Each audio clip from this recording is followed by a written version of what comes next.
आप सभी को मेरा सादर अभिवादन।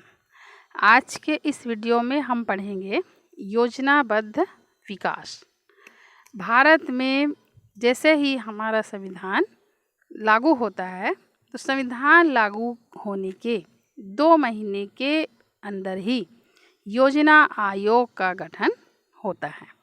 योजना आयोग का गठन क्यों होता है? तो योजना आयोग का मुख्य उद्देश्य होता है देश का आर्थिक विकास करना। पंडित जवाहरलाल नेहरू जो कि हमारे प्रथम प्रधानमंत्री थे, ये योजनाबद्ध विकास के पक्षधर थे। इनका कहना था कि यदि देश का विकास करना है तो हमको योजना बना करके विकास करनी है, और इसी क्रम में उनका मानना था कि केंद्र सरकार को आर्थिक विकास के लिए ठोस कदम उठाना चाहिए। क्योंकि अभी हम स्वतंत्र हुए थे और स्वतंत्रता के पश्चात हमारी आर्थिक स्थिति जो है बहुत ज़्यादा खराब थी, क्योंकि जब अंग्रेज गए तो हमको एक तरह से उधारी में बोर करके चले गए थे, यानी हमको उधार चुकाना था, और न तो हम उतने अधिक आधुनिक रूप से उद्योग धंधे में संपन्न थे, न ही कृषि के क्षेत्र में संपन्न थे। इसीलिए जवाहरलाल नेहरू जी का कहना था कि जब हमको अपने देश का विकास करना है तो योजनाबद्ध तरीके से योजना बना करके अपने देश का विकास करना है, और इसी क्रम में योजना आयोग की स्थापना की गई। योजना आयोग ने पंचवर्षीय योजनाओं का प्रस्ताव रखा।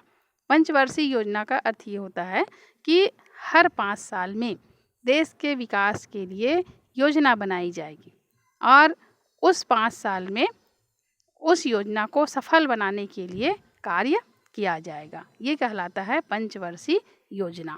और देश के विकास के लिए एक मिश्रित अर्थव्यवस्था की नींव रखी गई। मिश्रित अर्थव्यवस्था की नींव का अर्थ ये होता है कि हमारे देश की अर्थव्यवस्था न तो निजी है और ना ही सार्वजनिक है। निजी मतलब होता है कि प्राइवेट, और ना ही सार्वजनिक मतलब सरकारी। हमारे यहाँ कुछ संस्था सरकारी कार्य करती है और कुछ संस्थाएं, कुछ उद्योग धंधे निजी रूप में कार्य करती हैं। तो हम लोग दोनों प्रकार की योजना को देश के विकास में अपना योगदान देने के लिए हमारे यहाँ लाए, निजी और सार्वजनिक। भारत में पंचवर्षीय योजना 1951 से 1956 में, ये पहली पंचवर्षीय योजना लागू की गई थी 1951 में। इस योजना में कृषि को प्राथमिकता दिया गया, कृषि के विकास पर बल दिया गया, क्योंकि भारत एक कृषि प्रधान देश है, और इसलिए कृषि के क्षेत्र में हम अधिक से अधिक कैसे संपन्न हो, इस पर विशेष बल दिया गया। और कृषि के लिए विशाल बांधों का निर्माण, नहरों का निर्माण, ग्रामीण स्तर पर सामुदायिक विकास कार्यक्रम, इस पर ध्यान केंद्रित किया गया इन 5 वर्षों में, और कृषि के क्षेत्र में आगे लाने के लिए सबको काम किया गया। किंतु कृषि का विकास 5 सालों में अपेक्षाकृत कम रहा। यानी जिन उद्देश्य को लेकर के पंचवर्षीय योजना की स्थापना की गई थी कि कृषि का विकास अच्छा होगा, तो आशातीत विकास नहीं हो पाया कृषि का जितना होना चाहिए। कृषि के विकास नहीं होने के कई कारण थे, जिसमें भूमि सुधार की धीमी गति, हमारे यहाँ जो भूमि है वो फसल के लिए सही नहीं है, इसको सुधार करने के लिए किसान लोग रुचि उतना नहीं दिखा रहे थे, ये धीमी गति हो रही थी। फिर दूसरा महत्वपूर्ण है उद्योगों का ना होना। कृषि के लिए उद्योग धंधे बहुत ज़रूरी है। क्यों ज़रूरी है? तो यदि उद्योग धंधे फैक्ट्री लगाए जाएंगे तो कृषि के लिए उपकरण तैयार होगा, वहाँ पर रासायनिक खाद बनेगा। तो ये सब क्या हमारे यहाँ नए नए उद्योग धंधे नहीं थे, तो हम फलस्वरूप क्या हमको न तो नया कृषि उपकरण मिल पाया, न ही रासायनिक खाद मिल पाया, और ग्रामीण बेरोजगारों को रोजगार मिले। यानी ये इसके 2 प्रमुख कारण थे। तो ये इसके कारण क्या है, कृषि को लेकर के जो पहला पंचवर्षीय योजना बनाई गई थी, इसमें आशातीत सफलता नहीं मिल पाई, और इसके कई कारण हैं, जिसमें जैसे बेरोजगारों को रोजगार भी नहीं मिल पाया। तो हालांकि ऐसा नहीं कि पूरी तरह से फ्लॉप हो गई योजना, कृषि के क्षेत्र में हमको सफलता मिली, लेकिन जितना मिलनी चाहिए वो नहीं मिल पाई। इसी क्रम में दूसरी पंचवर्षीय योजना भारत में लागू होती है और दूसरी पंचवर्षीय योजना 1956 से 1961 के बीच लाई गई। ये दूसरी पंचवर्षीय योजना में औद्योगिकरण को प्रमुख स्थान दिया गया। औद्योगिकरण जिसमें शासन की विशेष भूमिका हो, यानी भारत में उद्योग धंधे स्थापित किए जाएंगे, लेकिन इन उद्योग धंधों पर नियंत्रण सरकार का होगा, इसकी विशेष भूमिका हो। उद्योग धंधे में कौन कौन सा उद्योग धंधे लगाए जाएंगे, तो इसमें पहला तो है लौह इस्पात, क्योंकि लौह इस्पात को बोलते हैं ना कि ये आधुनिक जो विकास है इसकी जननी है लौह इस्पात। कोई भी फैक्ट्री लगाओगे, कहीं पर कुछ भी करोगे, लोहे के बिना हमारा काम होता ही नहीं है। तो लौह इस्पात उद्योग ये प्रमुखता इसको दिया गया।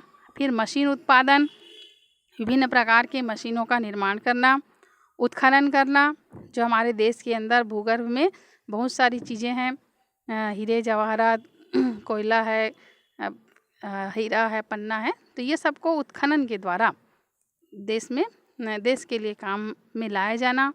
फिर बिजली को प्राथमिकता देना, घर घर बिजली पहुंचाना, रेलवे लाइन को पूरा देश में बिछाना, परिवहन के साधनों का निर्माण करना। तो ये दूसरी पंचवर्षीय योजना में इन सबको प्राथमिकता दिया गया। दूसरी तरफ मंझले और छोटे उद्योगों में भी निजी क्षेत्र की भागीदारी स्वीकार की गई। यानी अभी तक जो मध्यम वर्गीय थे, मंझले उद्योग और छोटे उद्योग, यहाँ पर सरकार का ही नियंत्रण था, तो अब इन क्षेत्रों में भी निजी क्षेत्र की भागीदारी स्वीकार की जाएगी, ये योजना रखी गई। योजनाकारों का ये मानना था कि औद्योगिक विकास से कृषि क्षेत्र में रोजगार का भार कम होगा। यानी देश में जब औद्योगिक विकास होगा तो कृषि के क्षेत्र में जो भार ज़्यादा है, लोग कृषि कार्य को ही ज़्यादा अपना रोजगार बना करके अपना रहे हैं, इसमें कमी आएगी।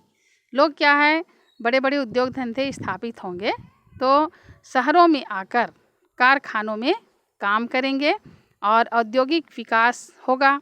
औद्योगिक विकास से सेवा क्षेत्र का भी विकास होगा, और जो अभी तक केवल खेती किसानी पर ही व्यस्त रहते थे, उस पर ही आश्रित थे, तो इनका रोजगार अब उद्योग धंधे में भी इनको मिलना प्रारंभ हो जाएगा।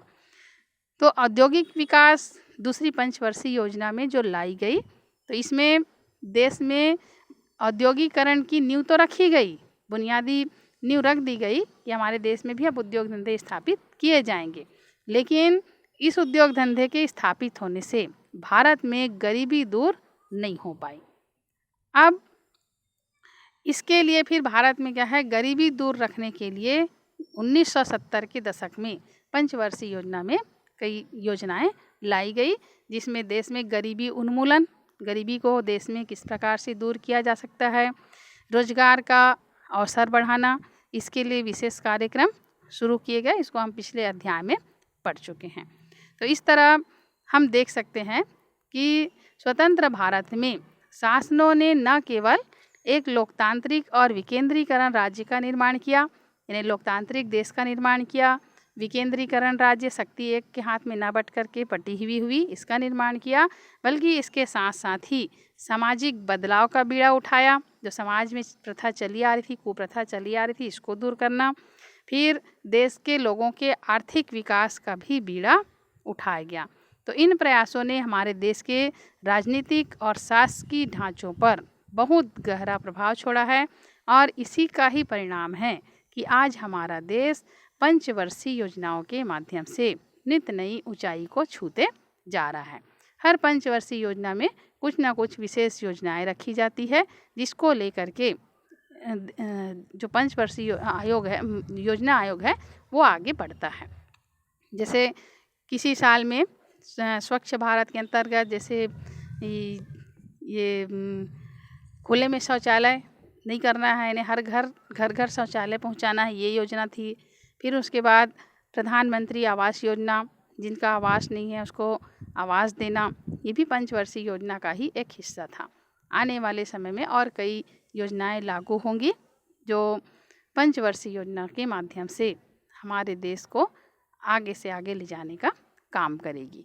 तो पंचवर्षीय योजना में डिटेल में और आप सर्च मार सकते हैं कि कौन से पंचवर्षीय योजना में किस किस बातों को प्रमुखता से स्थान दिया गया। आज के इस वीडियो में बस इतना ही, बाकी अगले वीडियो में।